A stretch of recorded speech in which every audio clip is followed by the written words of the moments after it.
Kainga malo saktokataki. Bonsoir, je vous retrouve après ceci.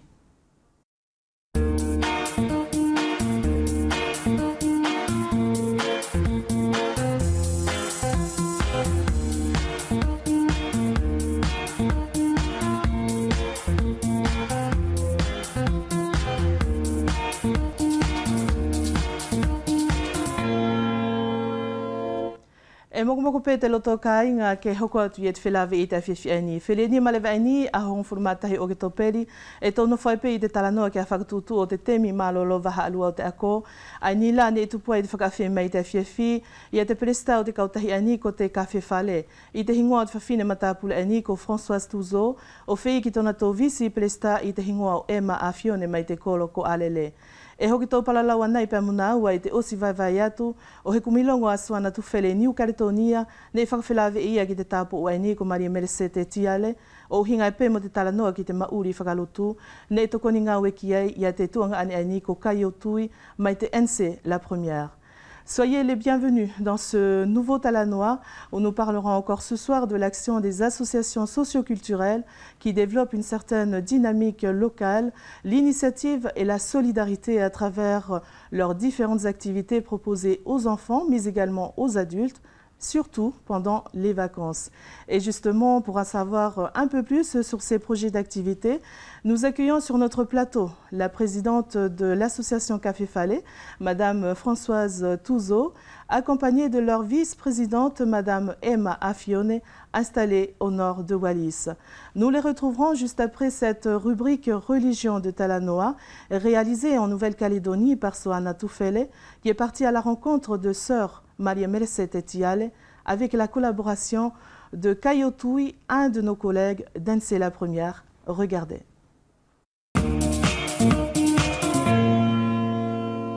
Kainga mata mai e mato whakawhet koutou le awhiawhinei, ke tō whakatasi ki le whalekaile nei o le vai mauri i Kartonia nei. Tō masau iai, ti mo le tāpo o le nei ko Maria Meresete Tiale, me le whakolo le nei o ono i le palokia o Tui Angaifo.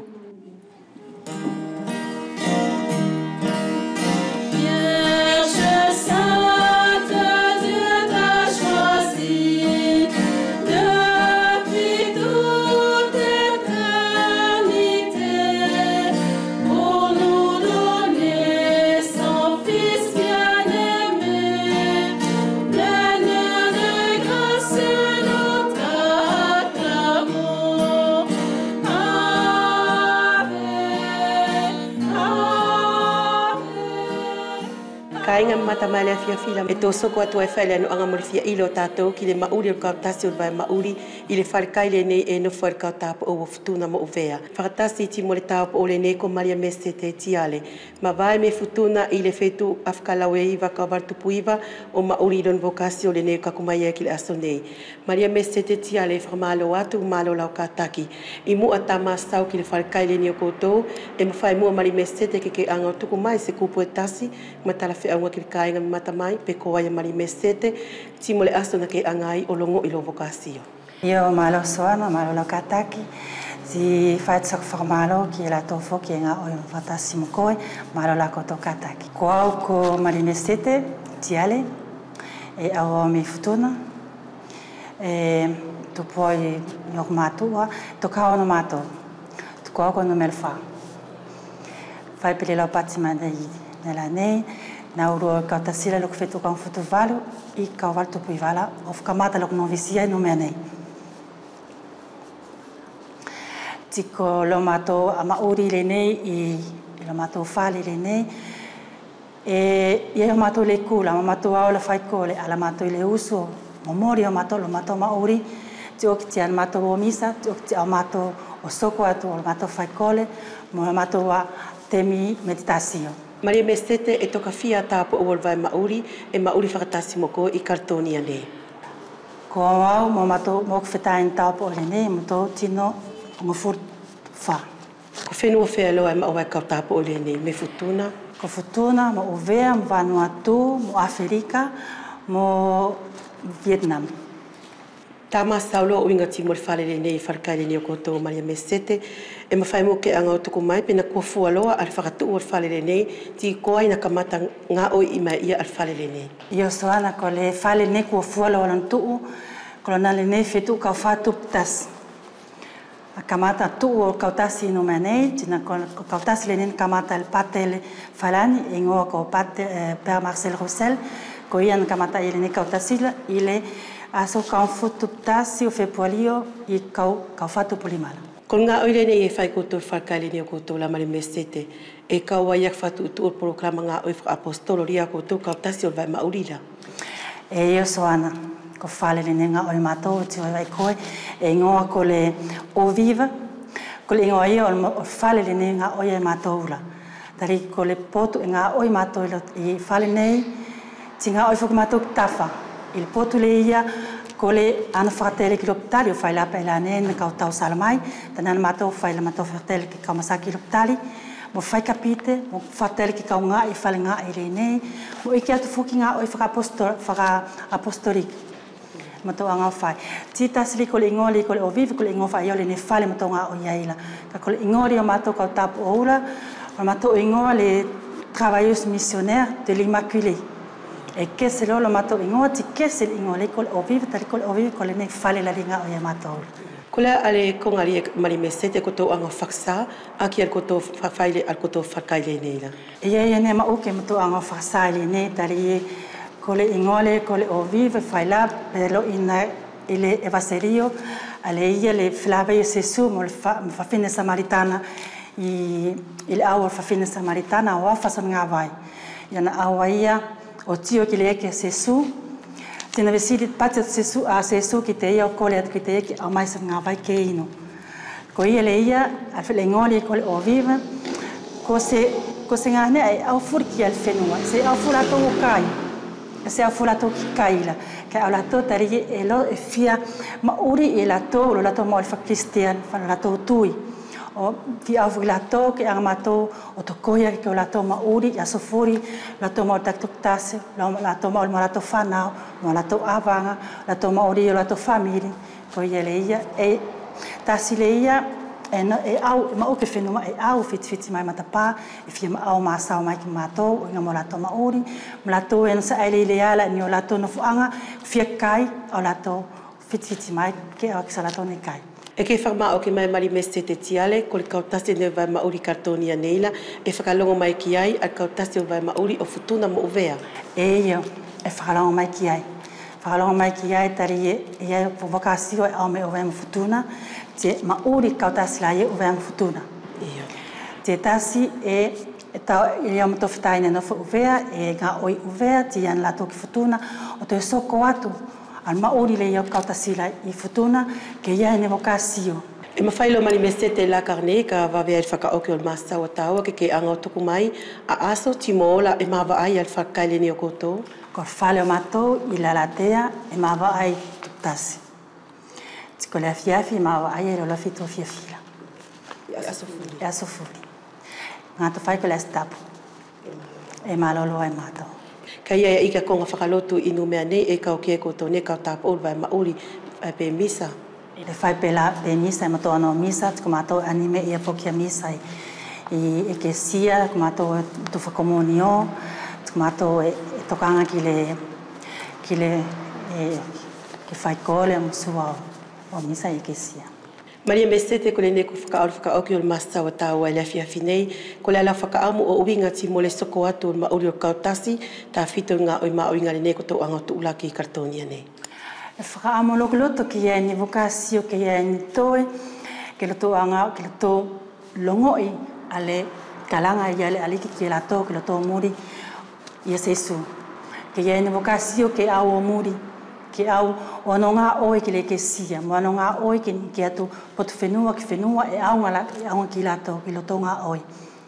Tari e ma, ko le vokasio, ko se ne alo whaia o mātou ko whanau, e mātou anga momori o soli ki mātou tupu anga mo whamiri katoa. Ko ia le ia I futuna e kau tuku atu sak whamalo ki kau mamau misionere futuna, ki loto ngā oi e whai futuna, ke ia ne vokasio ki au muri mai e ne maori na whai mātaura. Whamalo la setu mani me sete le anu angalo alo fati malau tari mari ia foki ale whakawhi ko whamea ki te koe le fia finei. Malo soana. Le nā kain katoa mata mai ale katoa tua le awhalongo nā whakasako mai ki a latoa nei ko le kautapo o le vai mauri e mauri katonia nei. Kei manu ia soko atua lato ngā oi ko matou alfatu. Nous vous souhaitons encore la bienvenue dans ce nouveau Talanoa consacré à l'action des associations socioculturelles à travers leurs différentes activités proposées aux enfants et aux adultes. Nous avons l'honneur d'accueillir sur notre plateau la présidente de l'association Café Falé, Madame Françoise Touzeau, accompagnée de leur vice-présidente, Madame Afione Emma, installée au nord de Wallis. E matou whakapapa toa e pēki takutou whanguno, mo matamai ka inga, malo i e te mau malolo i te awhiawhi.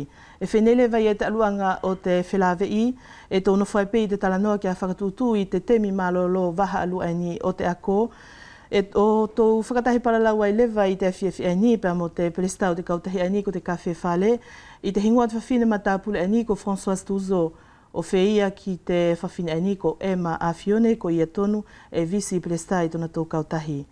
Emma Afione e au whakaapa mo whakamāloa tu ki saukata ki te ahu nei, pa musi lava mai fuki ki te whelongoi. Maro ia ka soangari, se au whakatake, whea pē ki tau utuanga ane ngau ani e na tō tūlaki a si ngau, maro si whakatake.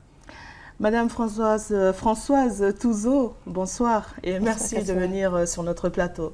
Merci de nous inviter. Je reviendrai vers vous tout à l'heure. Emma Afione e mahino ki au ko koe vice-presta i te kautahi ani ko te Café Falé, ne anga whewhei te kamataanga mai o te kautahi ani i uwe ani. Maro ia ka soangari, ne au tau mai au o kau ki te kautahi ani ne e kua i nā tau ne kua whakaraka o tuutuuni a te ngāwe ani. Pea ne au manako rewa ke au hū ki te kautahi ani, ko te whia tokoni ai pē ki te u whanau ako. Ko ia la ani, ne tupu ai ia taku hū ki te Café Falé. Whakamalo atu Emma, je reviens donc vers vous, Madame Touzeau. Vous êtes professeure d'atelier hygiène alimentation au Collège de Lano et vous êtes la présidente de l'association Café Falé, une association 1901 qui existe depuis plusieurs années à Wallis. Que signifie Café Falé et pourquoi avoir créé cette association? Alors Café Falé existe effectivement depuis 16 ans, mais même plus, parce qu'avant la création officielle de l'association, il existait déjà un lieu qui s'appelait Café Falé. C'est quelqu'un qui s'appelle Patrick Bonfils, qui a été directeur du service de la jeunesse et des sports, qui est à l'origine avec voilà, beaucoup de gens d'ici, du territoire, de la création de l'association.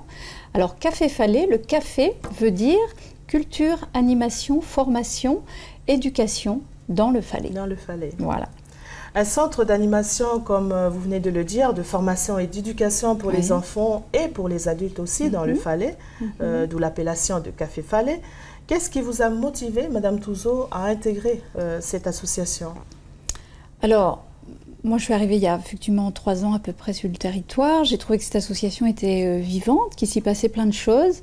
Moi ce qui m'a intéressée c'est à la fois le contact avec les enfants, parce que j'aime bien travailler avec des enfants, et puis la vie sociale qu'il peut y avoir aussi à travers une association comme celle-là, hein, parce que Café Falé c'est une bibliothèque avec des activités, mais à travers tout ça, on se rencontre, on échange, il y a des gens de cultures différentes, et c'est ça aussi qui est très riche. À Café Falé, il y a une salariée qui s'appelle Mélé, qui est donc wallisienne. Il y a Emma et puis Marie-France qui sont wallisiennes aussi, qui font partie de l'équipe du bureau. Et puis on est des personnes, voilà, Papalani, à animer tous ensemble et à proposer des choses variées pour les enfants et les adultes ici. Et quelles ont été les démarches menées auparavant par vos prédécesseurs pour que Café Falé existe encore aujourd'hui? Oui. Alors c'est vrai qu'il y a eu une dynamique là depuis 15 ans qui n'a pas cessé, hein, malgré les départs, les arrivées, etc. La bibliothèque a commencé toute petite, je pense, hein, et elle s'est enrichie au fur et à mesure avec le temps, puisqu'on nous donne des livres, mais on en achète aussi. Et puis, il y a eu tout le temps des gens qui avaient envie de partager leur passion du théâtre, passion des arts plastiques, de la musique. Voilà, ça, Café Falais a toujours reposé sur des personnes qui avaient envie de transmettre. Oui. Et puis des gens ici qui étaient ouverts aussi, alors des personnes bénévoles, mais aussi des habitants qui avaient envie aussi de s'ouvrir, de profiter des livres de la bibliothèque, d'amener leurs enfants à des animations. Donc voilà. Merci Madame Tuzo. Emma Fione kua fofolo mai fuki se ono fungawe i te ki kautahi ani ko te Café Falais. Ko te upule a ki ngawe ke malama ki nei ka mata whakakaukoi mai e nā tōku te haha i matapule o tupu ai fuki e te ki haere mo mauri o te ki kautahi ani. Maro ia ka soangari. Kai moana i se akutaria tu ki tau whehui. Tuku mai pehe ki se koni taetahi. Ke whai atu hina whakaapa-apa. Ki a mamaru furi o te whenua. Ki te kāinga furi o uvea mawhutuna e hanga mai te awhiawhi. Tā whito pēsi nā tau i tō āpureanga. Ki te tari atu lewa se au whehu i kasoa, kua fualoa apito. E whiara pē ke au lau, pē kua ngari o pita o hiwa pē honga furu. Taku kau pē ki te whaiwhaitaki o te whakahoko o te unga weani. E au ne au manako i te konga ani, he ne whearakau ako mai te utehina utunga ane matapure i te u whaahinga a whakatu utunga aue. O hange la ko te lautohi, ko te whaipaki, ko te u ngao i, pe ko te u ihia tukonga. Ne whearake mahino mai ai ki au, e ko he toi toko ni lahi ki te tatou u whanau, pe whea pe mona taura lahi. Pako tā lewa te uwhakatutu ngāwe mo ako, e ko tō whake ki te ki whanau, pa mo nā tōla lahi fuki ema. O hange la tā whito, ko te i tōna tu umai, ne ia i nā tō, ko te u whawhine matapure, ne e whearake na tō whake o na tō temi, more fuki la tōtongi. O tokoni ki te hahai lalahi, ki te whaipaki, pe ko te whakaaonga o te uwhahinga lanu, kehe. Pea ki te uwhanau whakamarohi ia tana tau ako, toi whea pē whoki mo te whaipaki, pea mo te uwhahinga ngāo i tā whito, hange la ko te whainumelo, pea ko te uwhahinga ngāo i ange te whakawharani, e whera ke toi tokoni ki te uwhanau a tātou, uvea. Concrètement, Madame Tuzo, quel est le règlement du fonctionnement des activités jeunesse de Café Falais? Alors, pour la plupart des activités, notamment les activités jeunesse, on demande aux familles de prendre une adhésion à l'association qui est de 4 000 francs par an pour toute la famille, ce qui permet d'accéder à la bibliothèque, l'emprunt donc de livres, de DVD, et puis ensuite d'accéder aux activités. Certaines activités sont gratuites et d'autres demandent une participation quand il y a du matériel, par exemple, à acheter.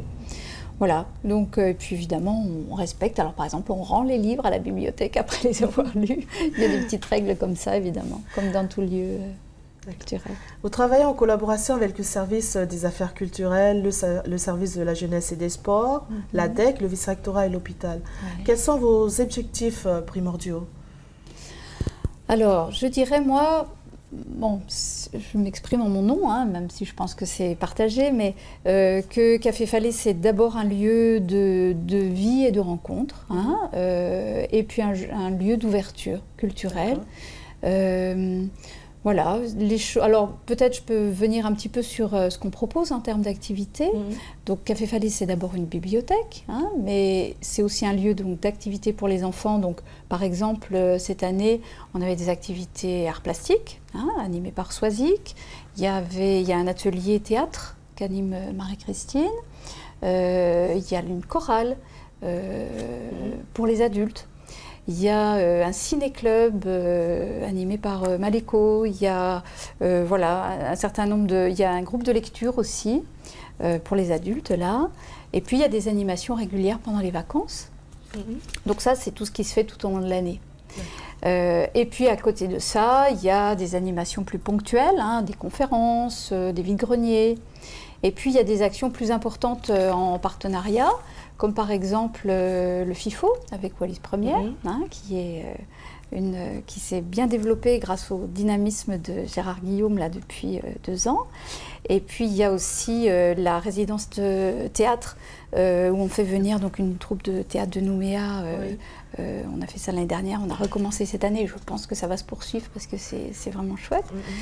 Voilà, et puis il y a quelque chose de très important pour nous aussi, des animations dans les écoles maternelles où on va avec des livres, des contes locaux aussi, hein, ou des albums jeunesse pour raconter des histoires aux enfants, leur donner le goût de la lecture, voilà, et faire découvrir le livre à travers des façons un peu ludiques, un peu voilà, non scolaires, on va dire. Et justement, en parlant de conférences, il y a justement une conférence ce soir. Oui, oui, oui. Alors, au moment où passe cette émission, une conférence animée par Alain Berlot sur le calendrier Maya. Donc ça, c'est aussi une ouverture. Moi, je ne connais pas le calendrier Maya, je vais découvrir comme beaucoup de gens. Voilà, c'est à la fois, je crois, une approche philosophique et spirituelle des Mayas qui observaient beaucoup les étoiles, qui étaient très forts en mathématiques et qui voilà, ont établi comme ça un calendrier des cycles de vie. Donc Alain va nous faire partager ça. Vous faites également, Madame Touzeau, des animations, des spectacles dans les écoles de Wallis. Quelle est l'idée en fait? Alors, vous parlez peut-être du théâtre. Hein, voilà. Donc avec effectivement Pacifique et compagnie, depuis l'année dernière. Alors ça, c'est un long compagnonnage, on va dire, avec cette troupe de théâtre de Nouméa, qui a commencé il y a déjà au moins, je dirais, 8-9 ans, quelque chose comme ça, qui sont venus plusieurs années de suite à Wallis. Ça s'est ensuite arrêté, et là, on a souhaité reprendre, parce que vraiment, c'est une troupe que je trouve, enfin, qu'on est nombreux à trouver, très dynamique, très créative, très inventive, et ce qu'ils proposent aux enfants leur apporte beaucoup de choses, je crois, à la fois à travers des ateliers où eux-mêmes s'essaient au théâtre. Hein, les enfants voilà, apprennent des petites techniques de théâtre, apprennent à parler devant les autres, prennent confiance en eux. Et puis aussi, ils proposent des spectacles où là, c'est des vrais moments de plaisir. Hein. Cette année, c'était du spectacle d'impro où il y avait plein d'idées, où ça foisonnait. Voilà. Et puis, l'année prochaine, ce sera peut-être un spectacle, voilà, avec une histoire, avec des personnages. On verra ça. E maafio ne mahino ki au e koto ngā whakatahi pa mo te servisi o te ukoloa whawhenua, te servisi o te uwhainga ui, te ako whakalotu te pule anga pa mo te lopitari. Ko te uhinga mo te mauhinga o te u tokoni ngā ue e koto whuaki, a ki takato tāpiki fuki ki te u servisi aini. Maro e kaso, a ki te u servisi ani e tokoni mai ki te whakalakalaka o te ngau ani te kawhare, toi mauhinga i e te whewhuaki a ki te u mālama, pēr mo he u tokoni. Tā whito ki te whakarakaraka o te ngau ani o te kawhewhare. O hangela ko he kurupene hau mai karetonia. Ne aunga whuki kia mātohina tokoni whala ki te tau mai whuki la ia o te kurupe. Ko te u pēr whia pē ki te pōtu o te whainga ui, ki te pōtu o te viserektora, Centre culturel ko nā tō la ia, e ne tokoni tā whito mai ki te whaiwhaitaki o te whakahoko mai o te ngau ia, ki te u whanau ani liriki, koresio, pēr mo te rise, pēr mo te u paro ki a pēlawa. Ia. E ki tōto e tokoni ngau whuki te uwhare ako o Veanei Ema, ko te u ngau tokoni e ki tō whuaki ki te ki whanau, he kua ko tō huwhi lewa whuki i e te mauri o te whare ako. Maro ia kaso. O hangela ko te tukua tupe ananai, ko te u whawhine i tona tau roto lelei pē, ke na tau whakahoko te ngāue. Ko te toi tokoni pē ia ki te kau whai ako, ki te lautohi, pēr mo te whakarakaraka pē ia ki mua o te atamai o te ki whanau. Ei. Ka e whewhe lewa e mataka tō whakatūtū a ko tō u ngāue tokoni i te lotoroto inga tū whare ako, tōna whakaalu-alu pē whewhe. O hangelewa ko te ngāue ani i te u whare ako, e ona whape i te grupe ani o te kau whawhine na tau whakahoko te ngāue. Ne kua whai pei a te whakatūtū, whakatahi pēr mo te kau whai ako ko tona uhinga ae. E ora tu nātou, e whēra ki na tau whelongo i ki au nā ora tu nātou o whai haa na tau tahi whaahinga. Konga ka e whēra ki na tau ratu kua iai pē te utem ngāue i a te kau whai ako. Pēr whēra ki na tau whelongo i, ke whēra ki te whakahoko mo te whakakātau pei a te ngāue a tā whito pē ki te lautou i te uwhanau. Ko te alewa te uwhaahinga whaingata ia Ema e ko tō whilawe e pē moia ia ko tō whakatūtu ngā ue? More ni whaingata ia ke whea i Kasoangari.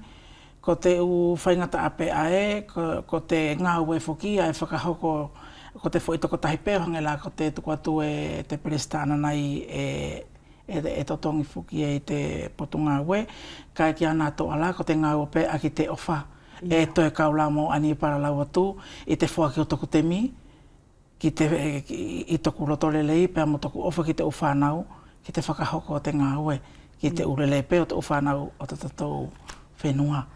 Quel genre de difficultés, Madame Touzeau, vous rencontrez en ce moment? Alors, quel genre de difficultés? Je dirais que animer une association, même si on est tout un groupe, ça demande de l'énergie, du temps. Voilà, je ne sais pas si c'est une difficulté, mais en tout cas c'est une exigence. Hein. Il faut effectivement donner du temps. Hein. Emma en donne beaucoup et on est plusieurs dans ce cas-là. Mais en même temps, c'est un plaisir parce qu'il y a une équipe d'animation là qui fonctionne bien, qui s'entend bien. Et ça, c'est important. Café Falais, vous l'avez mentionné tout à l'heure, est aussi une bibliothèque qui contribue aux loisirs, à la culture, à l'information et à la documentation d'une société wallisienne, futunienne où la tradition est orale. Qu'est-ce que vous proposez aux enfants et aux adultes, tout en sachant que la tradition est uniquement orale? Oui. Alors, on essaie d'établir des ponts, je crois. Hein. Quand on va dans les écoles et qu'on raconte des histoires, à la fois, effectivement, on est dans un support qui est écrit, qui est le livre, mais en même temps, on s'en échappe, hein, parce que les enfants écoutent les histoires, on leur raconte. Et puis, on intègre aussi des contes wallisiens, hein, très souvent dans ces temps d'animation. Également dans les temps de vacances, hein, dans les semaines de vacances qu'on fait avec les enfants, il y a toujours des moments contes, ils adorent ça. Voilà. Après, nous, ce qu'on sait, hein, et c'est aussi pour ça qu'on tient à garder ce côté bibliothèque et à continuer de le faire vivre, on sait que les enfants qui lisent, ils réussissent mieux à l'école. Et voilà, donc on a envie de passer plutôt par le plaisir de la lecture, le plaisir des histoires pour donner ce goût aux enfants. Et qui réussissent mieux à l'école. Vous organisez aussi des résidences d'artistes, d'où la venue dernièrement d'une troupe de théâtre de Nouméa, et le FIFO, le Festival international du film documentaire océanien. Que retenez-vous, Madame Touzeau, de cette expérience? Alors, moi le FIFO, j'ai découvert ça en venant ici, et je trouve que c'est extraordinaire. Chaque année, on découvre des documentaires qui sont d'une richesse et d'une beauté qui m'étonnent chaque fois. Donc vraiment, j'invite les gens à venir découvrir les films du FIFO. C'est très varié. Il y a vraiment toutes sortes d'histoires de vie qui sont racontées dans ces documentaires. Les images sont en général très belles, très fortes. Hein. Souvent, les thèmes sont vraiment des thématiques fortes. Hein. On l'a vu l'année dernière, enfin cette année. Et puis, ce que j'apprécie beaucoup, c'est quand il peut y avoir à l'issue de ces projections de films des débats. Ça s'est passé souvent. Alors, sur tradition et modernité, par exemple, sur les questions d'environnement, sur, je sais pas, la place du sport dans la société. Enfin, voilà, toutes sortes de débats qui ont chaque fois été très riches. Donc, on est content parce qu'il y a de plus en plus de monde au FIFO et c'est vrai que c'est des moments vraiment forts. Un film qui vous a marqué le plus, Madame Touzeau?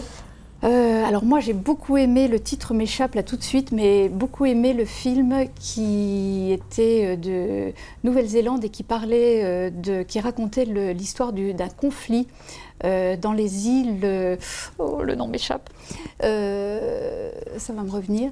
Un conflit qui s'était résolu dans la non-violence avec justement la culture comme moyen de reprendre le dialogue. Voilà, je vais vous retrouver le nom du pays, ça va me revenir, je vous le redirai tout à l'heure. E toi mai le fuki ki au Emma ko te Café Falais ko he whale tohi. E whewhaile wat whakatuutu le kula o takoto ngā ue ki te uwhanau mo nā tō lalahi.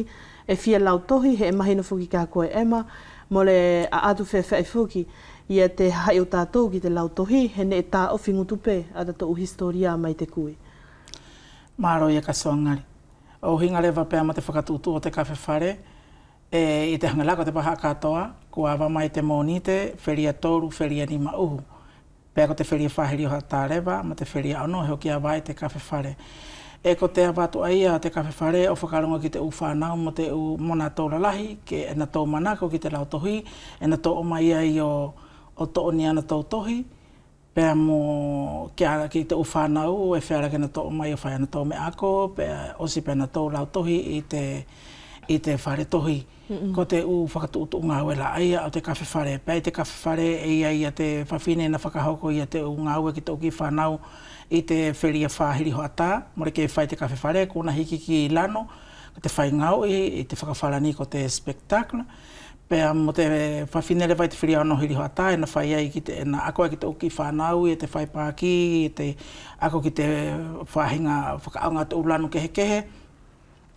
Pea ki i te tuotahi i te mahina e iei te tahia kuru, pea te tahia whawhine e toi whakamaraho iei pē te lau tohi. Pea e iei pea mo te tangata e na whakahoko i te sinema i te loto whare tohi.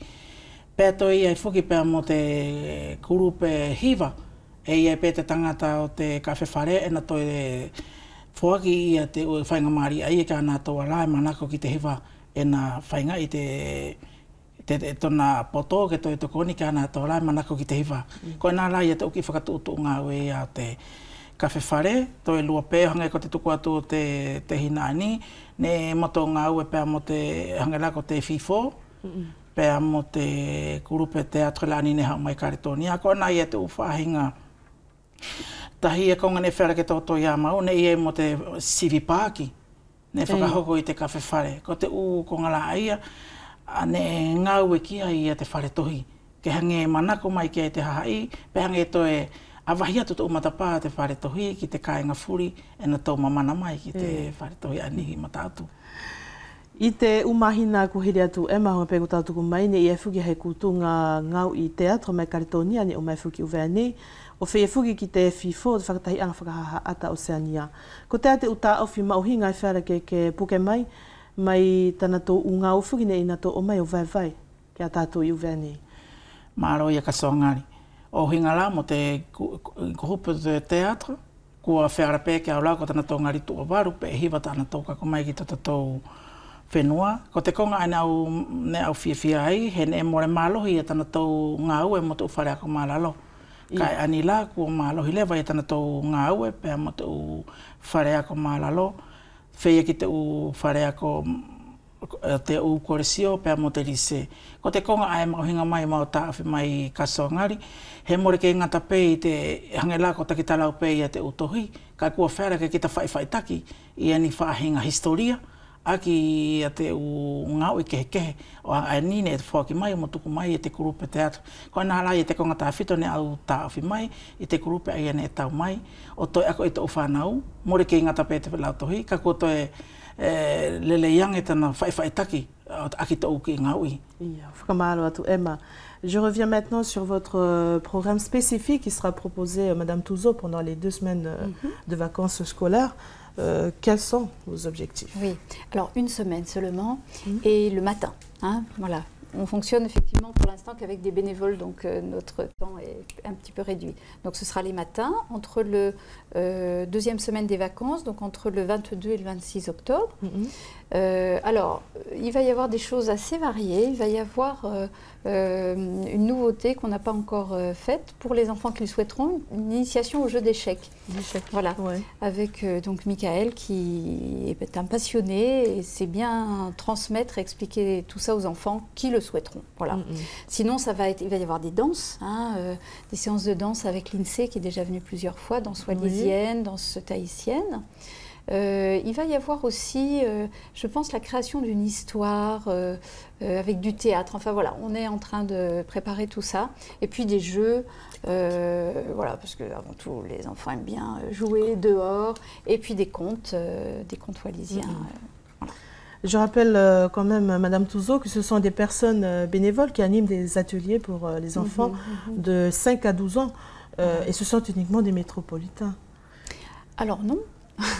Pas seulement, puisque Emma participe aux animations. Voilà, on a des animatrices aussi. Alors Jessica est là de temps en temps. Mélé donne souvent un coup de main aussi. C'est une équipe mixte, on va dire, plurielle. Et puis, on a des projets pour l'année prochaine où voilà, on aimerait bien justement avoir d'autres salariés wallisiennes pour participer régulièrement aussi à ces temps d'animation avec les enfants. Voilà. Des activités culturelles, artistiques et j'en passe, Madame Touzeau, des activités qui fonctionnent très bien jusqu'à aujourd'hui. Est-ce que les inscriptions ont dépassé vos attentes? Alors, on est obligé de refuser du monde dans certains ateliers, c'est vrai.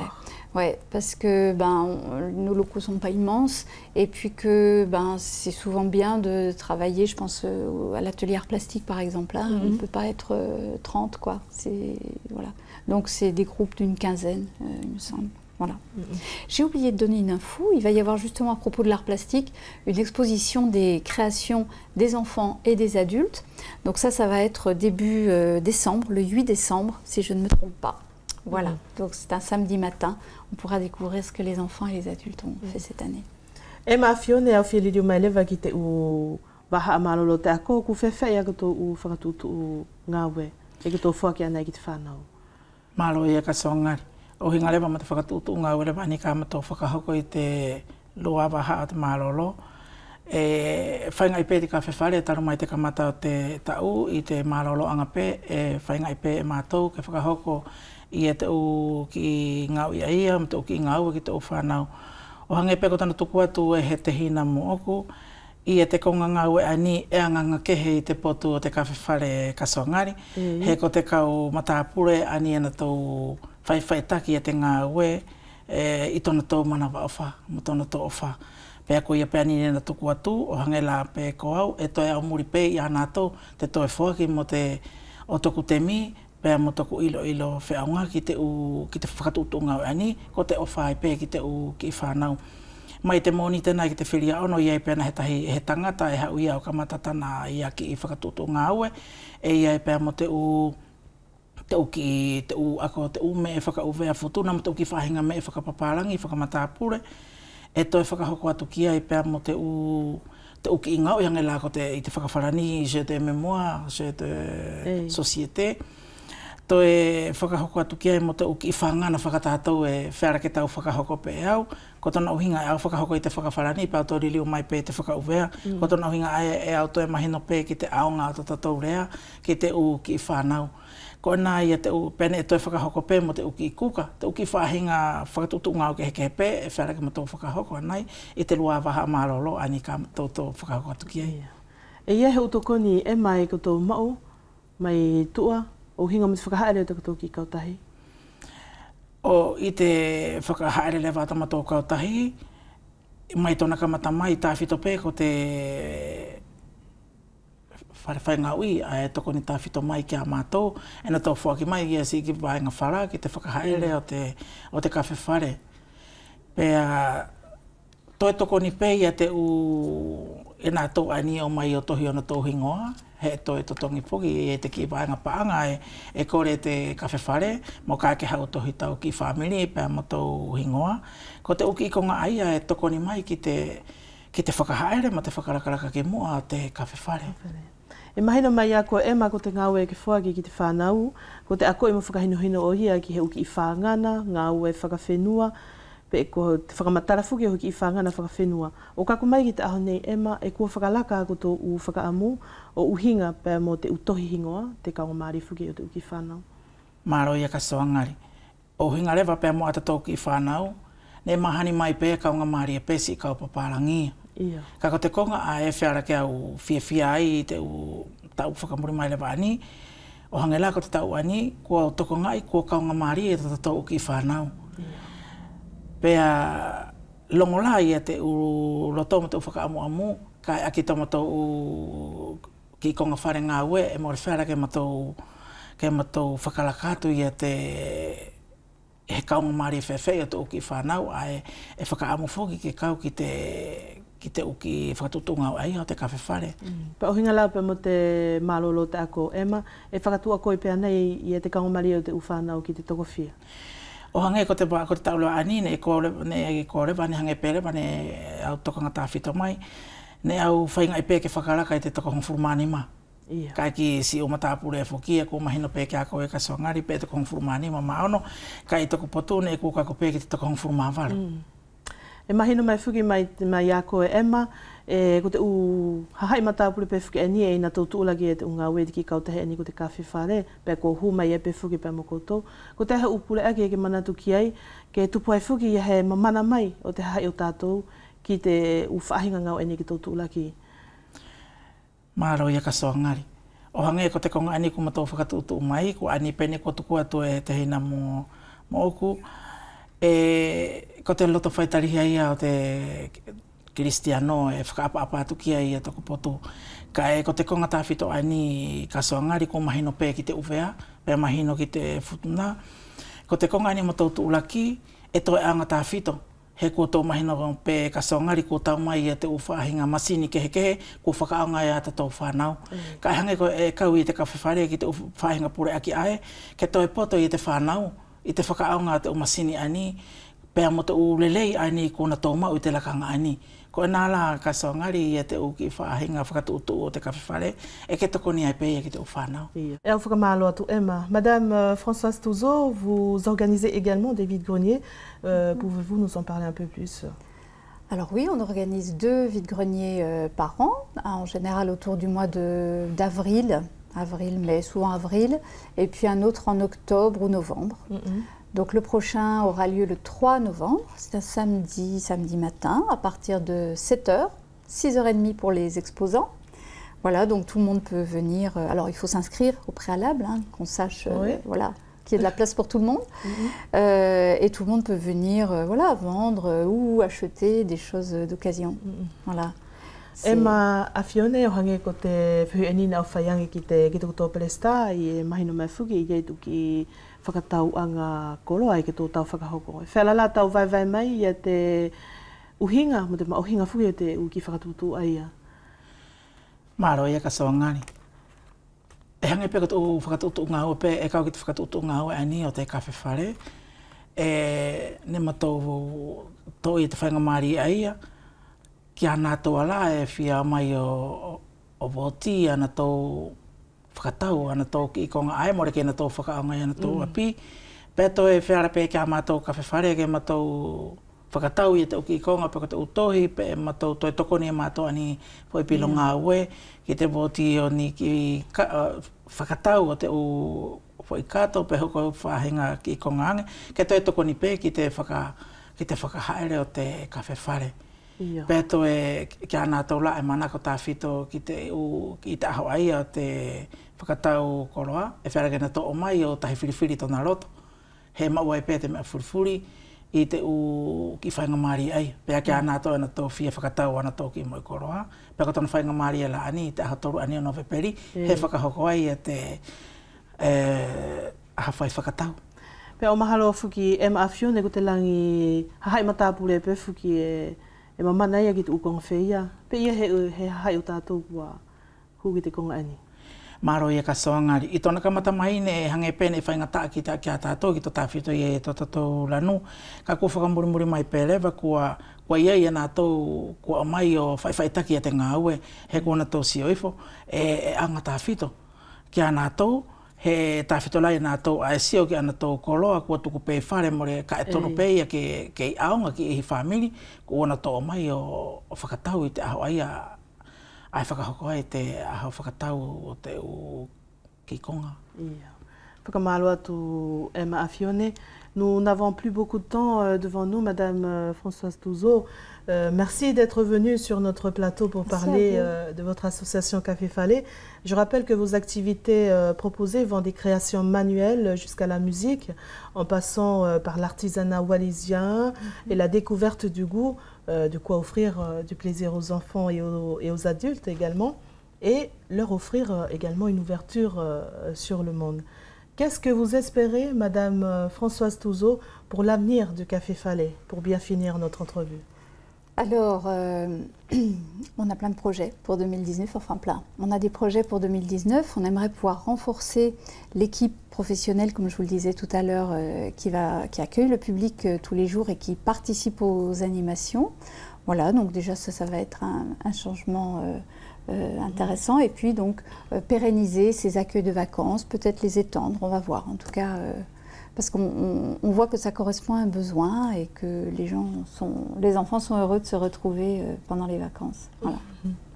E au whakawheta ia tu e maafione ki se o lava mai I te awhiawhi o whakakato e pe ia te whia le mea furia tala noa o hinga pe musa toki I kautahi ani ko te kawhi whale ta whitu I te temi malolo pe mu te ahafuri pe fuki ko te arewa hau whakaamu e maafione. Maro ia ka soangari. Ko te whakaamu pe ia ki te e toku atu I toku I a poto, o te whakaamu pe ki te whanau ta whitu ke na tau whakamarohi ange e tana tau lautohi, he toi anga ta whitu pe ki a nātou, pe toi whea pe whuki a mo nātou ralahi. Toi tuku atu pe ia hini te whakaamu ia ki te kawhiwhare e awa pe ona matapā ki te tangata furi, e loto lele pe a mo manako ki te lautohi, ke na tau mai ki te whare tohi ani I mata utu. Yeah. Et je pense, Madame Touzeau, que vous avez voulu remercier des personnes. Alors, bien sûr, Café Falais ne pourrait pas exister sans ses partenaires, c'est sûr. D'abord le STJS, le service territorial de la jeunesse et des sports, hein, qui subventionne notre association. Et puis tous les partenariats qu'on établit, alors avec le vice-rectorat, avec la DEC, avec l'agence de santé qui participe aussi, qui soutient y compris la résidence théâtre hein, qui vient depuis l'année dernière, le service culturel, je crois l'avoir cité, voilà, l'assemblée territoriale. On remercie toutes ces personnes-là, toutes ces institutions sans lesquelles on ne pourrait pas exister. Bon vent à Café Falais pour qu'elles vivent très longtemps et qu'on puisse en écrire une histoire en terminant par exemple par Ils vécurent heureux et eurent beaucoup de livres, par exemple. Malopesi ofa Emma Afione. Merci, Kasoa. I te lakanga lewa ani ka inga e tō whaka e tuku whakanono atu e lewa I te me whakatahi e te palo ki ani ko mua I te ahonfuruma tolu o suri o te tau ani ko o si te mala e fitunga mamahi I Vailala. Nous poursuivons avec la danse collective de la paroisse de Moua au sud de UVA qui s'est passée lors du concours annuel de danse commémorant la fête nationale française du 13 juillet 2017 sur la place Fitunga Mamahi située au nord de Wallis. En voici un extrait.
Les archives de Manatoui pour Talanoa vous emmènent cette fois-ci en 1993 pour revivre la célébration de la première communion des enfants de la paroisse de Hahake au centre de UVA en la cathédrale Notre-Dame de Bonne-Espérance.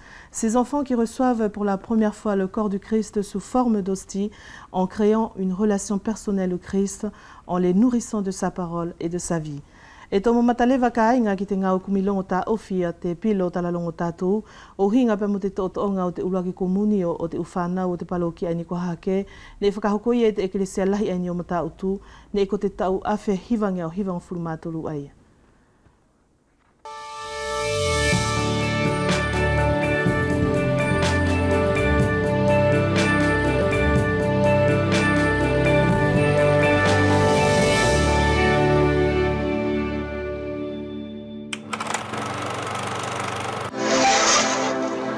Komunio i te sino mo tata au Kristo, konga mauhinga tahi o te mauri wha Kristiano, ne ko toko tete i toko te au, o te uwhanau o Hahake, ne kaku ki ai i te ahotapo koheli. Tau walu tau hiva, ko tau aia ko whakangafua e te eklesia, ke na tau tari ai i te sakrameta o te komunio, whilawe i tuku pau mo te ariki. Ko tu tau aia e whakahokoai i te ahoana whakalau maarie mo te tupuanga o hoanai ospe tona whakatapu pe kalanga i tona fiafia.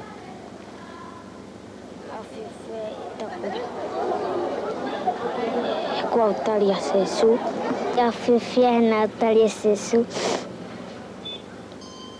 ko te foa ki o te lau marie e ora tahi pe mo mea ofa whakamalama ko ngā aia te umatua e tana tau fia ke mahino ke ana tau whanau e na tau tokoni ke ana tau i te temi furipeo tana tau mauri ko ian e na tau o mai toko lahi ai o kau ki te misa o hufa ki nā tau pe mo whakapipiki i tu whakaukau pe mo te upaki i a te aho he ngalo ani ki te whanau pe mo te matu. Fia, ko te whakatahi tōku whamiri, o whaepe ki te tari komunio, a nāwa ko taku ki whanau. Ko te whakaamu e nofo ai tāwhita tōku potu, e whakarongo pe nā e ko he vokasio ki te mauri ani e ulorotonga ai, pe ko vokasio whakamumahi, e whakarongo pe ki te alunga whiriwhiri a mai alunga. Ko ngā whakalotu ko hiri atu, hoko mai e tu ko ngā whakamalama, kātoanga, whakakātoa aki pe mwhakamanu ia e tōtonga tāpu o te kawa. Whakamauhinga mō momori o te mauri o ki whanau ane tari sakalameta ke lele iangi.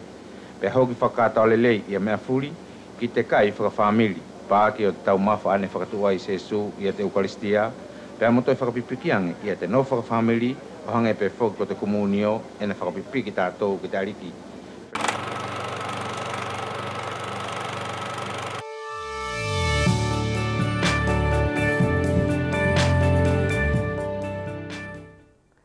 Po e momoko ko te hingoa o te hiwaini a te maholo malaiwaka e whakia tu i te whiawhiani mo o tu whiaki pei e te uwhake lahi kisi koto ko te kāinga e hangamai i te whiawhi mo o whakausu se atua eleva o te whakatahi. Pour bien finir notre émission, nous vous proposons cette chanson du groupe Malaivaka, originaire du centre de UVA, pour vous souhaiter de bien continuer votre soirée avec nous sur la première.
wanoa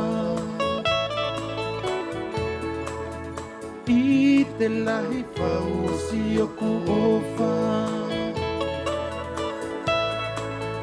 Amole ke toe kumi Amole hona aonga Wau umatu ki tau hingoa Au no fone O manatu atu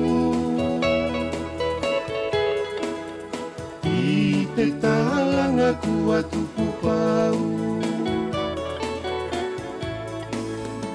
Au no fone O manatu atu I te talanga ku atu pupau